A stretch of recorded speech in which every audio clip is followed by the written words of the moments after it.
Артем проснулся от того, что корабль тряхнуло. Не сильно, так будто кто-то прошелся по корпусу тяжелыми шагами. Он лежал в криокапсуле, слушал, как шипит выходящий газ, и пытался вспомнить, кто он, где он и зачем сюда летел. Память вернулась не сразу. Космический корабль «КОВЧЕГ», миссия «Поиск внеземной жизни», финансирование корпорация «Горизонт», которая потратила на проект триллионы, цель звезда, вокруг которой вращается планета с атмосферой, пригодной для дыхания, и сигнал слабый, ритмичный, явно искусственный. Он шел из этой системы уже 300 тысяч лет.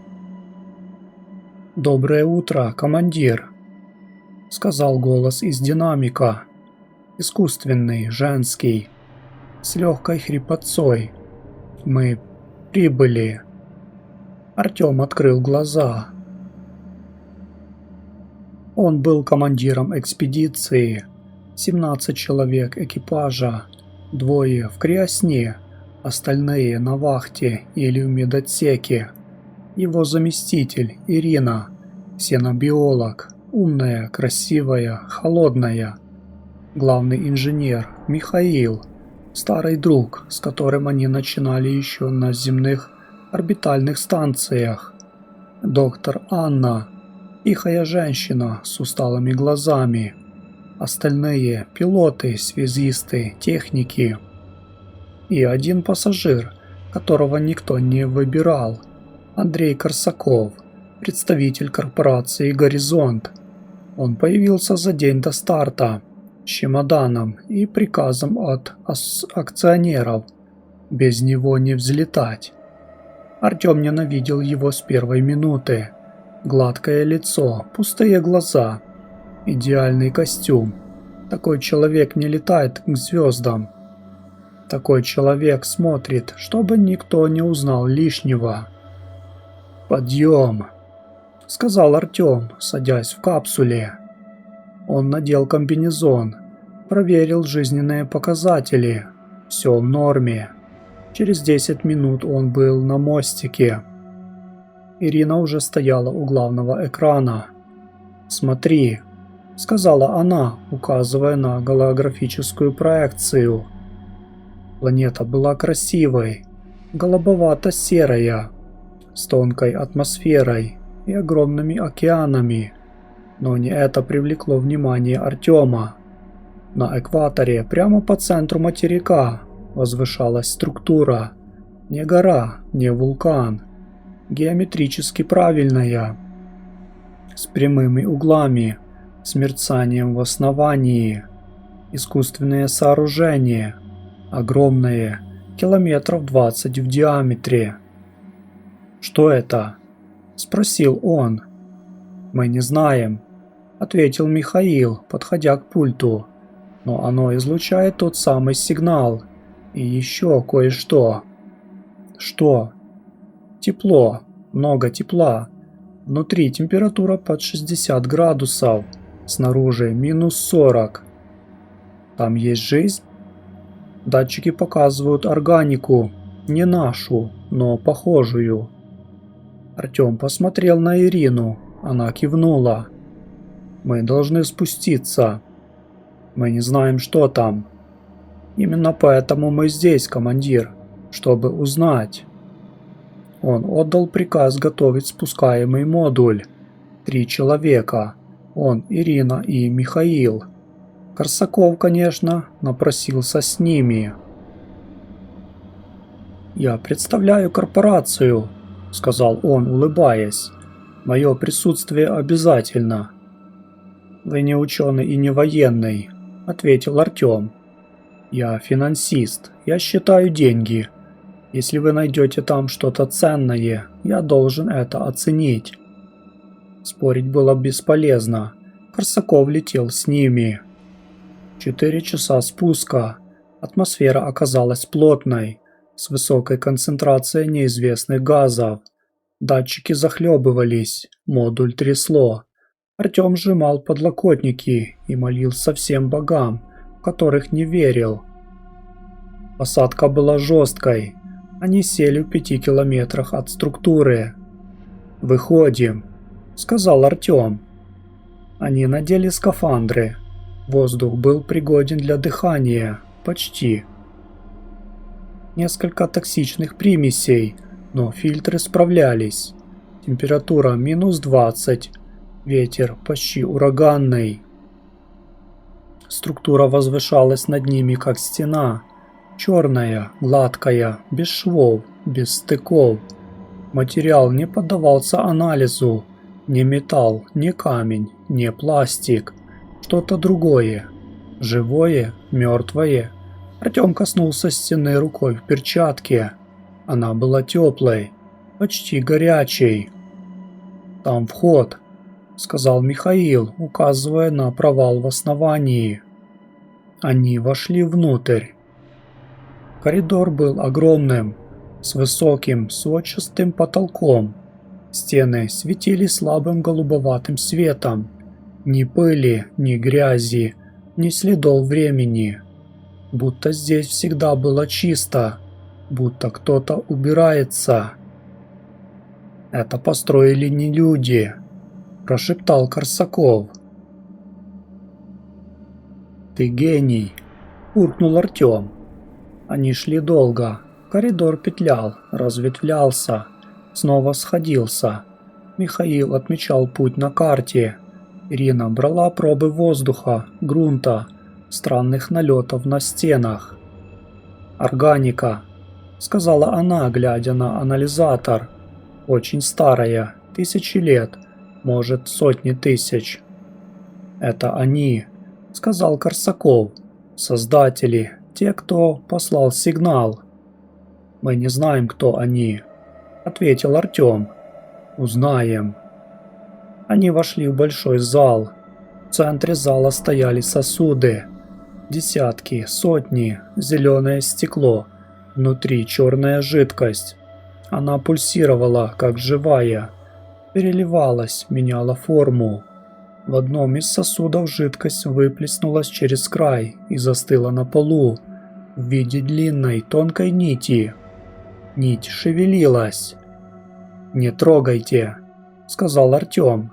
Корсаков уже протянул руку. «Я сказал, не трогай».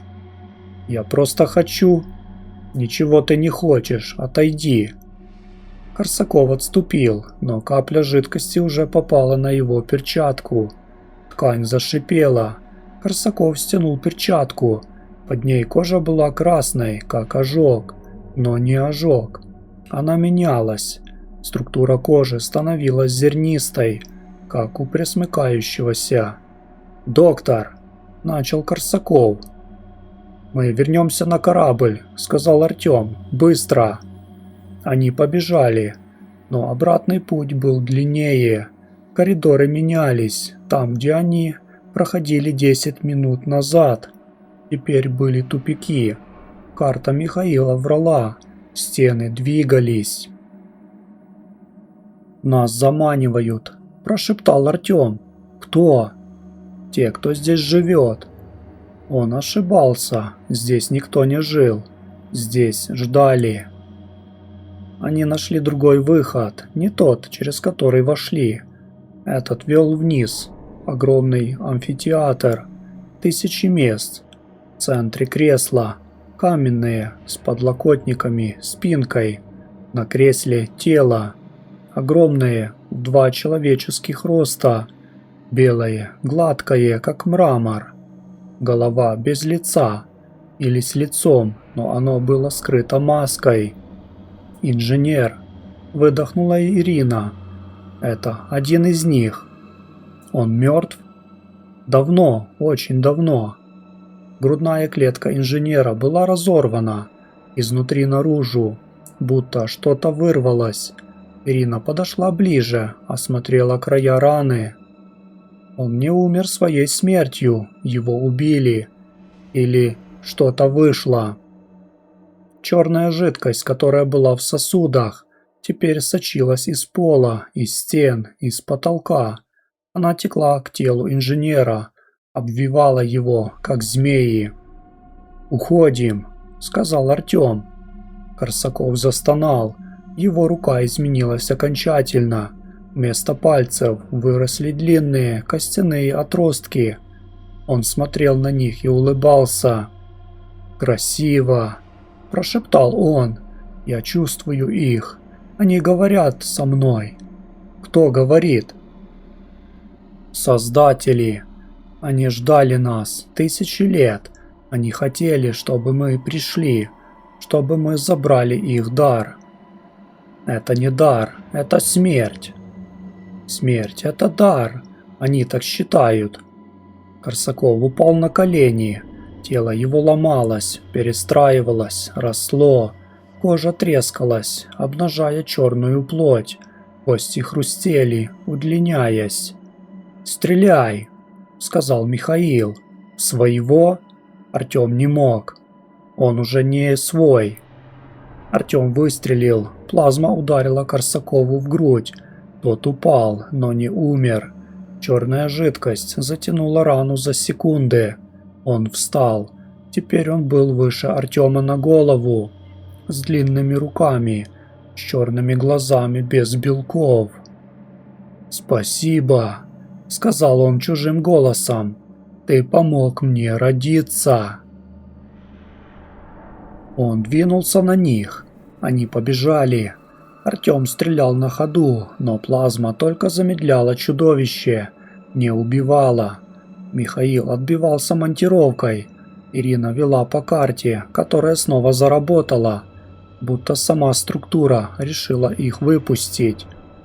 Они выбежали наружу, когда у Артема осталась одна обойма. Чудовище остановилось на пороге. Оно не могло выйти. Свет звезды был для него смертелен. Оно смотрело на них черными глазами и улыбалось. «Я найду вас», — сказала оно. «Вы мои родители. Я ваше будущее». «Пошел вон», — ответил Артем. Чудовище ушло вглубь структуры. Они сели в модуль и взлетели. На корабле Артем заперся в медотсеке. Ирина исследовала образцы, которые успела взять. Михаил диагностировал систему. На связь вышел Корсаков. Нет, уже не Корсаков, а то, что в него вселилось. «Вы не понимаете», — говорил он по внутренней связи, ломая замки.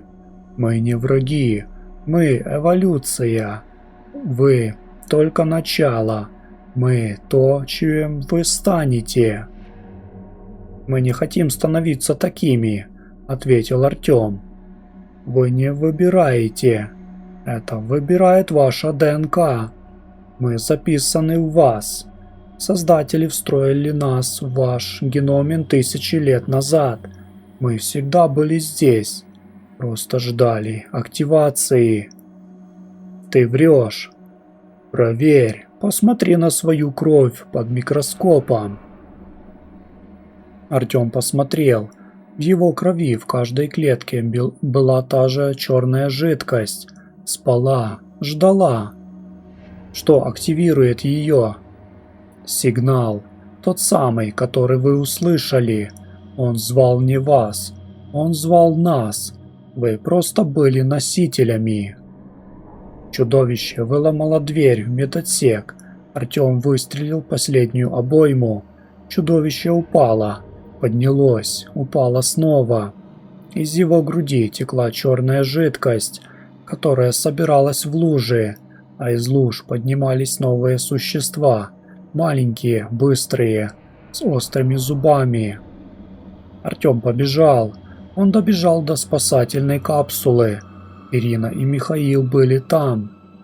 «Забирайтесь!» Они втроем втиснулись в капсулу, взлетели.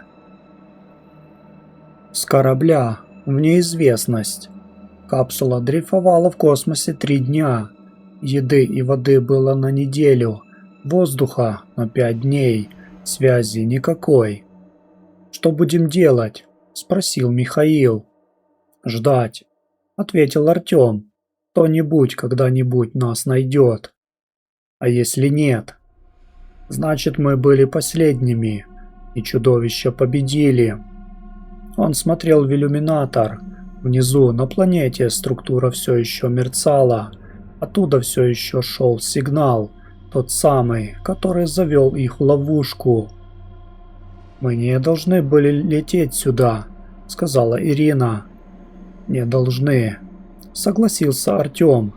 «Но мы полетели. Потому что люди всегда лезут туда, где темно, и всегда находят там то, что искали, даже если не хотели находить». На 4-й день у Михаила поднялась температура. Он кашлял черной слизью, глаза мутнели. «Он заразился», — сказала Ирина, когда чудовище коснулось его. «Есть лекарство?»